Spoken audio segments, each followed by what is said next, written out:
नमस्कार दोस्तों, वंदे मातरम। मैं शिवम आप सभी का स्वागत करता हूं आपके अपने चैनल स्टडी विद शिवम में। दोस्तों, पिछले वीडियो में मैंने यूपी वीडियो री एग्जाम के संदर्भ में चर्चा की थी और उस वीडियो में मैंने चर्चा की थी कि आपके एग्जाम की एक्सपेक्टेड डेट क्या हो सकती है, कितना टफ कंपटीशन आपको अभी देखने को मिल सकता है, जो आपका पिछला एग्जाम हुआ था उसकी जो कट ऑफ थी और आने वाला जो आपका एग्जाम होना है उसकी कट ऑफ के बीच में क्या अंतर रह सकता है। तो इन सभी चीजों पर हम लोगों ने राय रखी थी। ठीक है, अपनी राय रखी थी, जिससे बहुत से बच्चे सहमत थे और बहुत से बच्चे असहमत भी थे। उस वीडियो में मैंने आपको यह भी बताया था कि सर आपको 250 नंबर का लक्ष्य लेकर चलना है। लक्ष्य आपको लेकर चलना है 250 नंबर का। क्यों? क्योंकि सर देखिए, आप यहां पर अभी जिन भी एप्स पर ऑनलाइन टेस्ट सीरीज दे रहे हैं, वीडियो एग्जाम की ऑनलाइन दे रहे हैं या ऑफलाइन दे रहे हैं, वहां पर आपका लक्ष्य होना चाहिए कि सर हम 250 नंबर के आसपास पहुंचे। 250 नंबर हम कैसे भी करके अचीव करें, क्या एफर्ट हमें लगाना चाहिए, ये आपसे बेहतर कोई नहीं समझ सकता आपके बारे में। क्योंकि जब आप यहां 250 नंबर लेकर के आएंगे तो जब आप एग्जाम हॉल में एग्जाम देने जाएंगे तो वहां का जो प्रेशर होगा, एग्जाम का जो प्रेशर होगा, पेपर का जो लेवल होगा और अन्य चीजें जो एग्जाम के टाइम में हम लोगों के दिमाग में आकर बैठ जाती हैं, उन सभी चीजों को फेस करते हुए कैसे हम बेस्ट स्कोर कर सके, कैसे हम एक अच्छा टफ कंपटीशन दे पाए, तो ये सब चीजों की प्रिपरेशन यहीं से होगी। जितना ज्यादा आप टेस्ट सीरीज लगाओगे उतना ज्यादा आप खुल के उनको, जैसे बोलते हैं ना, खुल के खेलना, तो आप उनको खुल के खेल पाओगे। ठीक है, तो लक्ष्य मैंने बताया था 250 नंबर, जिसमें कुछ दोस्त हमारे, कुछ भाई हमारे असहमत थे। तो सर, असहमत होने की कोई जरूरत नहीं, अपना अपना नजरिया है। मेरा रेलवे एनटीपीसी में लक्ष्य था कि 120 में से 100 नंबर लाएं और एट द टाइम यहां पर जो मैं टेस्ट सीरीज दे रहा था 85 टू 95 मेरा नंबर भी आ रहा था। और सर ये टेस्ट सीरीज टेक्स्ट बुक पे मैं नहीं दे रहा था, मैं बायजूस पे दे रहा था। प्रीवियस ईयर पेपर में मेरे 90 प्लस जा रहे थे, जो मैं प्रीवियस ईयर की टेस्ट सीरीज लगा रहा था, और जो बायजूस वालों की टेस्ट सीरीज है उसको मैं जब सॉल्व कर रहा था मेरे 80 से 85 नंबर आ रहे थे। उसके बाद जब मेरा एग्जाम हुआ सर, तो आपको जान के हैरानी होगी कि वो जो मेंटल प्रेशर था, वो जो एग्जाम का प्रेशर था, उसको अच्छे से मैं हैंडल नहीं कर सका आई एक्सपेक्टेड, और मेरे नंबर उतना अच्छे नहीं स्कोर हो पाए जितना अच्छा मेरा यहाँ टेस्ट सीरीज में जा रहा था। बहुत बड़ा डिफरेंस उनके बीच हो गया। तो इसीलिए मैं अपना एक्सपीरियंस आपको शेयर कर रहा हूं कि सर आप यहां पर 250 का लक्ष्य मान के चलिए। जब मैं वहां 100 का लक्ष्य मान के, उतना समय भी नहीं मिल पाया था, खैर वो अलग बात है।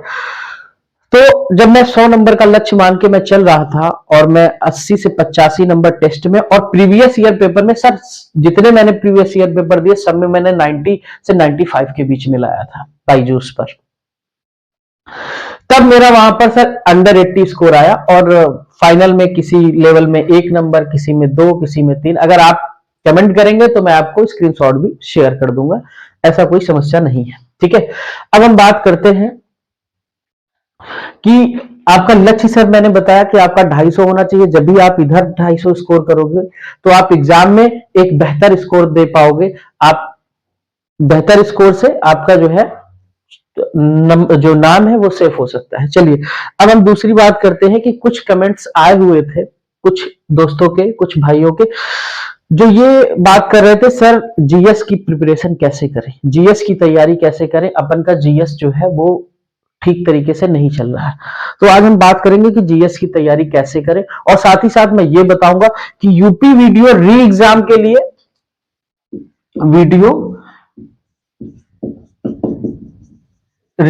के लिए किस ऑनलाइन चैनल से आपको बेस्ट क्लासेस और बेस्ट स्टडी मटेरियल जो है आपको बिल्कुल फ्री में प्रोवाइड होगा, किस चैनल से, और मैं भी वहीं से तैयारी कर रहा हूं। ठीक है, तो चलिए हम लोग बात करते हैं। सबसे पहले जीएस की हम बात करें तो सर जीएस की बात करने से पहले मैं आपको एक छोटी सी सच्ची घटना मैं आपको बता देना चाहता हूं, क्योंकि मन के जीते जीत है और मन के हारे हार है। छोटी सी सर घटना यह है कि फ्रांस की पेरिस में एमाइल कुवे नाम का एक मनोवैज्ञानिक हुआ, और वो उसके पास जो है देश से विदेश से लाखों मरीज आकर ठीक हुए, और ठीक ही नहीं हुए सर, उसके इलाज करने का जो तरीका था वो बड़ा अद्भुत था। क्या था वो आप समझिए। एमाइल कुवे 90% बीमारी जो थी वो सिर्फ अपने मनोवैज्ञानिक तरीके से ठीक करता था, 10% के लिए ही वो जो है सिर्फ दवाइयों का उपयोग करता था। सर करता क्या था कि वो पेशेंट को, जब भी कोई पेशेंट उसके पास आता था वो उसको ले जा करके बैठा देता था, और उसके कान में सिर्फ एक ही बात दोहराता रहता था, सिर्फ एक बात, तुम बीमार नहीं हो, तुम बीमार नहीं हो, तुम बीमार नहीं हो। अब कोई भी साधारण व्यक्ति होगा वो कहेगा ठीक है, तुम बीमार नहीं हो, एक बार हो गया, 2 बार हो गया सर, 10 बार हो गया, 20 बार हो गया सर, अब तो बंद कीजिए ना। लेकिन वो कहता मुझे तुमसे मतलब नहीं है, मुझे तुमसे मतलब नहीं है, मुझे मतलब है तुम्हारे भीतर, तुम्हारे अचेतन मन से मतलब है, तुम्हारे चेतन मन से मेरा कोई लेना देना नहीं, तुमसे कोई लेना देना नहीं। जो बात मैं दोहरा रहा हूं उसे तुम सुन रहे हो, और जब तक तुम्हारा अचेतन मन उस बात को नहीं सुन लेता तब तक मैं ये दोहराता रहता हूं। और कुछ उसको स्पेशल नॉलेज था कि जैसे ही दोहराया जा रहा है, दोहराया जा रहा है, तो हमारा मन क्या होता है ना, नए में रस पाता है, नए में रस पाता है। अगर पुरानी कोई चीज हम बार बार करेंगे तो पुराने में फिर वो रस जो होता है वो समाप्त हो जाता है। तो मन भी क्या होने लगता है, जब कोई कान में यही बात दोहराएगा, यही बात, तुम बीमार नहीं हो, तुम बीमार नहीं हो, तुम बीमार नहीं हो, और वो दोहराए चला जा रहा है 10 मिनट, 15 मिनट, 20 मिनट, आधा घंटा, और जब उसको लगने लगता कि हाँ अब इसका जो बाहरी मन है, जो उसका चेतन मन है, वो शांत हो गया है, वो सो गया है, और ये उसको एक्सपीरियंस करने का कोई अपना तरीका रहा होगा कि कब व्यक्ति का चेतन मन सो गया और कब उसके अचेतन मन के द्वार खुल गए, और बस उसी क्षण वो अपनी इस बात को उसके अचेतन मन में, उसके बीज को रोपित कर देता था, और धीरे धीरे वो जो बीज कि तुम बीमार नहीं हो, उसके अचेतन मन में जो रोपित किया गया था, वो धीरे धीरे पेड़ बनने लगता। पेड़ बनने का मतलब मेरा यह है कि वो विचार जब उसके अंदर बैठ जाता तो वो विचार ही उसको वो ऊर्जा देते, और वो बीमार आदमी सिर्फ 10% की मेडिसिन और बाकी की अपनी इच्छा शक्ति, बाकी की अपनी सोच से अच्छी बीमारियों को हरा देता था, जिनका इलाज उस टाइम में संभव नहीं था। इस तरीके से एमाइल कुवे वैज्ञानिक हुआ। तो मेरा भी मानना यही है सर कि कोयले से हीरा बनने की जो प्रक्रिया है, कोयले से जो हीरा बनने की सर प्रक्रिया है, वो बहुत लंबी यात्रा है।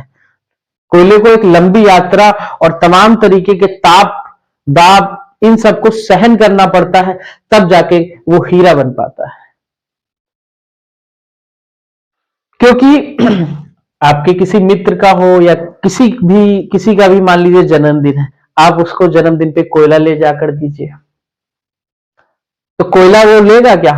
वो कहेगा पागल हो, ये भी कोई देने की चीज है। और अगर आप उसको हीरा का कोई आभूषण ले जाके दे दीजिए, वो उसको सिर से लगा के रखेगा, माला है तो गले से लटका के रखेगा, अंगूठी है तो पहन के रखेगा। और गुण दोनों में वही है, जो मूल तत्व है वो हीरा और कोयला दोनों में सेम है, लेकिन जो हीरा है वो एक लंबी यात्रा के बाद, एक लंबी यात्रा के बाद, तमाम चीजें की क्रियाओं को सहन करने के बाद उसमें वो चमक आई, उसमें वो गुण आया कि वो हीरा बना। तो हम सब भी क्या है, एक तरीके से कोयला ही है सर। कौन कितना ताप सह रहा है, कौन कितना दाब सह रहा है, और क्या उसका रिएक्शन हो रहा है, तो हम ही लोगों से हीरा निकल के जाते हैं। वो जो सिलेक्शन लेते हैं, मान के चलिए वो हीरे हैं, मोती हैं, और हम अभी कोयले हैं, तो हमें कोयले से निकल करके हीरा बनना होगा, उसकी यात्रा पर निकलना होगा। तो चलिए हम बात करते हैं कि मैंने जीएस की तैयारी कैसे की, मैं अपना एक्सपीरियंस आपके साथ शेयर कर रहा हूं। ठीक है, चलिए देखिए दोस्तों, सबसे पहली चीज, स्टार्टिंग जब हुई तो जीएस का मेरा ये कोशिश रहता था, जब भी स्पीड टेस्ट लगाता था नंबर कम आता था। ये बात 3-4 साल पहले की है और 5 साल की आप मान सकते हैं। तो जब भी मैं टेस्ट सीरीज लगाता था, मान लीजिए 50 क्वेश्चन जीएस के होते थे, मुश्किल से 10 सही हो रहे हैं, 11-12, शायद ही कभी 20 तक मैं पहुंचा हूं, शायद ही कभी। तो जब भी ऐसा होता था तो मैं क्या करता था कि जीएस जैसे मैं पढ़ने बैठा तो अभी मैं पूरा एक दिन में कोशिश की मैं 10 पेज पढ़ डालूं, जितना पढ़ डालो उतना आएगा। ऐसा कुछ होता नहीं था। एक साल में सिर्फ इसी उबापोह में रहा कि जीएस कैसे तैयार करें, जीएस का क्या करें, कैसे ये इतना पढ़ता हूं जीएस, 10-10 पेज पढ़ता हूं, 15-15 पेज पढ़ डालता हूं, रट्टा मार लेता हूं। लेकिन जीएस है कि 4 दिन बाद जब स्पीड टेस्ट होती तो यही क्वेश्चन जो मैंने 4 दिन पहले पढ़ा था वो क्वेश्चन मुझे स्पीड टेस्ट में नहीं आ रहा होता। तो सर उसके बाद में फिर मैंने तरीका बदला और तरीका ये बनाया मैंने अपना कि सर मान लीजिए मैंने 3 सब्जेक्ट को मैंने तैयार करना है, बहुत अधिक नहीं, 3 सब्जेक्ट को मुझे वीक में तैयार करना है। 3 सब्जेक्ट आप कुछ भी मान लें, पॉलिटी मान लें, हिस्ट्री मान लें, ज्योग्राफी, साइंस, जो आपको साहूलियत करे, जो आपके समय के अनुसार बेस्ट हो, उसको आप मान लीजिए। तो मैं क्या करता था, मैं 2 सब्जेक्ट को एक दिन में पढ़ता था और 2 सब्जेक्ट को मैं कोई ऐसा नहीं कि मैंने उसके कोई 10 पेज पढ़ डाले हो, ऐसा बिल्कुल नहीं है सर। बहुत अधिक 2 पेज कोचिंग में जो नोट्स बनवाए गए उनको, और बुक घर पर आकर उस जो टॉपिक पढ़ाया गया उस टॉपिक से मैंने बुक में देखा, जो मुझे इंपॉर्टेंट क्वेश्चन लिखा, जो मुझे इंपॉर्टेंट क्वेश्चन लगा मैंने उसको नोट डाउन किया अपनी कॉपी में। इसके बाद बस मैंने जो 2-4 पेज जो नोटबुक में मेरे नोट डाउन था कोचिंग का, और जो एक्स्ट्रा पॉइंट मैंने नोट किए थे बुक से, इन्हीं चीजों को मुझे पढ़ना था। आज के लिए मैंने 3-4 बार उसको पढ़ा, दोहराया। अगले दिन फिर मैं इनमें से कोई एक सब्जेक्ट रिमूव कर दूंगा क्योंकि मैंने 3 सब्जेक्ट लिए थे, फिर इसमें से एक कोई और नया, उन दोनों का मैंने पूरा नोट डाउन किया, उन दोनों को पढ़ा। अगले दिन जब मैं, अच्छा एक चीज और है, और फिर जो मैंने एक दिन पहले अपने 2 सब्जेक्ट तैयार किए थे उनको भी मैंने पढ़ा।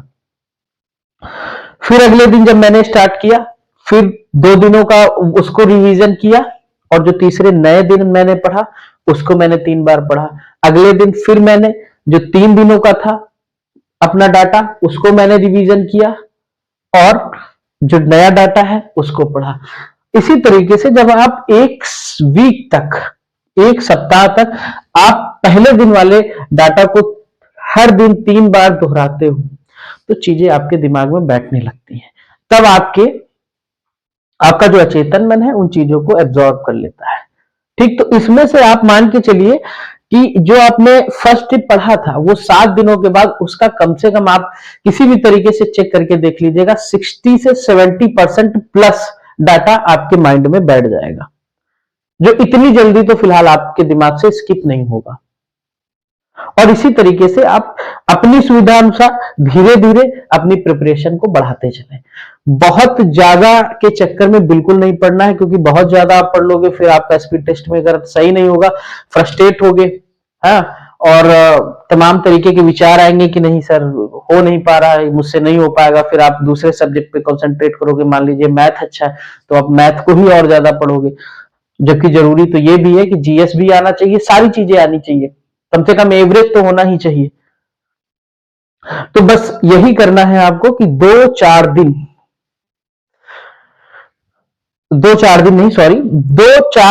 पेज आपको सिर्फ नोट डाउन करना है, उनको आपको अच्छे से पढ़ लेना है। उसके बाद उस चीज को आपको 1 हफ्ते तक रिवीजन करते रहना है।